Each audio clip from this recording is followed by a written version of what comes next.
بسم اللہ الرحمن الرحیم۔ جیسا کہ آپ سبھی لوگ جانتے ہیں کہ دنیا میں من جانب اللہ عظیم الشان ہستیوں کا ظہور ہوتا رہتا ہے، جن کے ذریعے معرفت الہی اور فیضان رسول کا چشمہ جاری اور ساری رہتا ہے۔ انہی ہستیوں میں شیخ المشائخ باقی باللہ حضرت خواجہ صوفی عبدالعزیز بادشاہ اولیاء رحمۃ اللہ تعالی علیہ عرف میاں حضور کا شمار ہوتا ہے۔ جب بھی دین اسلام پر شب خوں مارنے کی گستاخانہ کوششیں ہوئیں، تب اللہ تعالی نے اپنے دین کی حفاظت کے لیے کچھ پسندیدہ بندوں کو منتخب کیا، جس میں صوفیاء کرام کی اکثریت رہی ہے، جنہوں نے ہر باطل کا ہر سطح پر ڈٹ کر مقابلہ کیا اور اسلام کی گرتی ہوئی شاخ کو بام عروج تک پہنچا دیا۔ یہ اتنی بڑی حقیقت ہے کہ دشمنان اسلام بھی اس سے انکار کی جرت نہیں کر سکتے۔ حقیقت یہ ہے کہ اسلام کا روحانی نظام یعنی تصوف ہی انسان کو روحانی مشاہدات تک پہنچا کر اسے عین الیقین اور حق الیقین کے درجے پر فائز کر سکتا ہے۔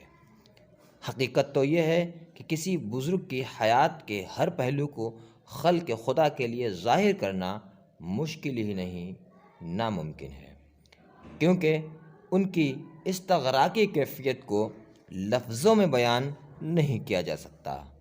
میں بطفیل رسول خدا صلی اللہ تعالی علیہ وسلم سے اس مشکل کام کو انجام دینے کے لیے مدد مانگتا ہوں۔ میاں حضور کی زندگی کا ہر پہلو اہل دل، اہل عشق، اہل نظر کے لیے مشعل راہ ہے، انسانیت نوازی کی اعلیٰ مثال ہے۔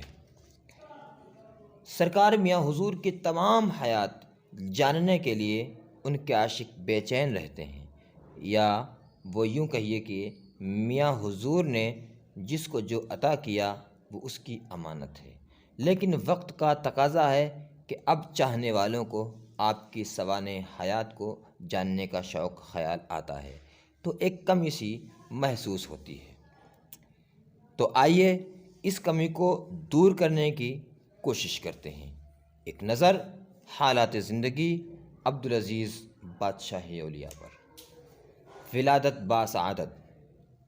آپ کی ولادت سن 1924 اپریل کو دلی کے مشہور محلے چاندنی چوک میں ہوئی۔ آپ کے آباء و اجداد مغلیہ سلطنت کے دور میں افغانستان سے تشریف لائے تھے۔ آپ کے والد ماجد کا نام عبد الرحمن تھا، جو عبد الرحمن افغانی کے نام سے مشہور تھے۔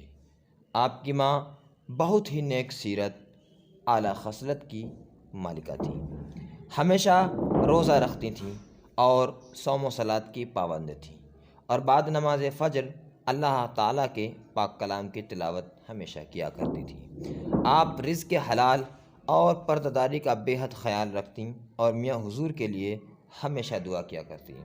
آپ بچپن سے ہی سنجیدہ طبیعت کے مالک تھے۔ آپ کے ماں باپ کا سایہ بچپن میں ہی آپ کے سر سے اٹھ گیا تھا۔ آپ کی پرورش آپ کے مشفق چچا نے کی۔ آپ کے چچا کو اپنے بچوں سے زیادہ محبت آپ سے کیا کرتے تھے۔ وہ ایک لمحے کے لیے بھی آپ کو خود سے جدا نہیں کرتے تھے۔ آپ کی پیدائش پر کچھ اللہ والوں نے آپ کے والد سے کہا کہ آپ کا یہ بچہ آگے چل کر دکھی اور بھٹکی ہوئی قوم کی رہنمائی کرے گا۔ جو بھی آپ کو دیکھتا تھا اس کا دل آپ کو پیار کرنے کے لیے مچل اٹھتا تھا۔ آپ کے چچا اپنے زمانے کے مشہور و معروف متقی پرہیزگار لوگوں میں سے تھے۔ وہ آپ کو سچائی، حق پرستی اور خدا ترسی کی تعلیم دیا کرتے تھے۔ صبر و رضا کا سبق آپ نے سب سے پہلے اپنے چچا سے ہی سیکھا۔ بچپن سے ہی تنہا بیٹھنا، کم بولنا اور حب الہی میں گم رہنا، یہی آپ کی زینت تھی۔ تعلیم و تربیت۔ آپ کی تعلیم کا آغاز آپ کے شفیق چچا کے زیر سایہ شروع ہوا۔ آپ کی خوبصورتی اور شرافت کے سبب آپ کے چچا آپ کو خود سے جدا نہ کر پاتے تھے، اس لیے آپ کو گھر پر ہی ابتدائی تعلیم دینا شروع کی۔ آپ بچپن سے ہی ذہین تھے، صرف 8 سال کی عمر میں ہی عربی، اردو، فارسی، ہندی، انگلش کی تعلیم آپ نے حاصل کر لی۔ آپ کا گھرانہ پہلے سے ہی پڑھا لکھا تھا، ویسے تو آپ کے پاس کسی علمی ادارے کی مستند ڈگری نہیں تھی، لیکن علمی لیاقت میں آپ کا کوئی ثانی بھی نہیں تھا۔ بچپن میں ہی اپنے چچیرے بھائی کے بیٹے سے بہت محبت رکھتے تھے۔ ایک بار آپ نے اس بچے کا گال پکڑ لیا اور پیار سے کھینچا، جس سے وہ بچہ رونے لگا۔ اس پر اس بچے کی ماں یعنی آپ کی بھابھی نے آپ کو کچھ سخت الفاظوں میں تنبیہ کی۔ ان کی ڈانٹ کا آپ کے نازک دل پر بہت اثر پڑا۔ اسی کم عمری میں آپ نے چچا کا گھر چھوڑ دیا اور اللہ کے بھروسے اللہ کی راہ میں نکل پڑے۔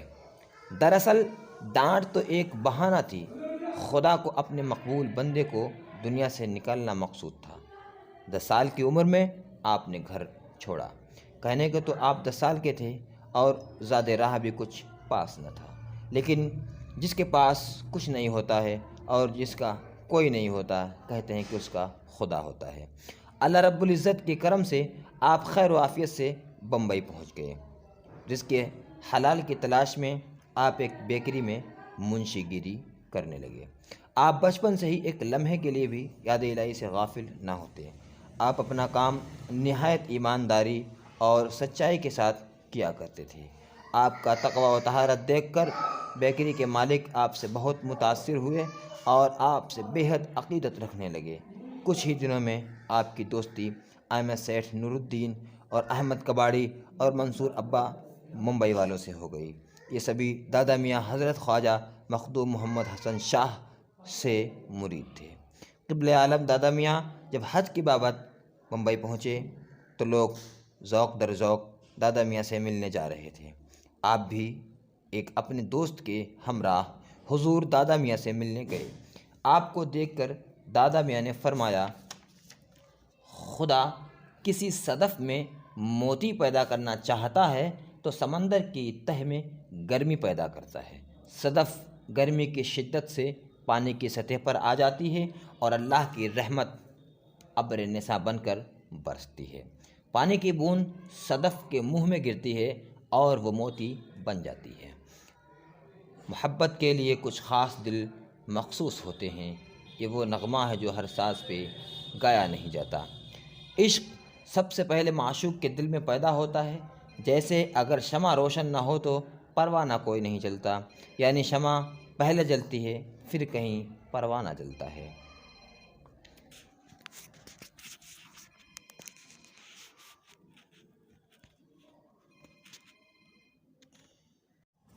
جو ہی میاں حضور کی نظر دادا میاں کے چہرے مبارک پر پڑی، آپ ایک پروانے کی طرح شمع پر نثار ہو گئے اور حضور دادا میاں کے قدموں پر سر رکھ کر کہنے لگے کہ عالم پناہ مجھے بھی اپنے دامن رحمت میں چھپا لیجیے۔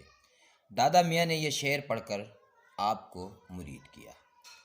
ادائے ناز سے پھر کیوں نہ وہ خطاب کرے، نگاہ یار جسے خود ہی انتخاب کرے۔ السلام علیکم۔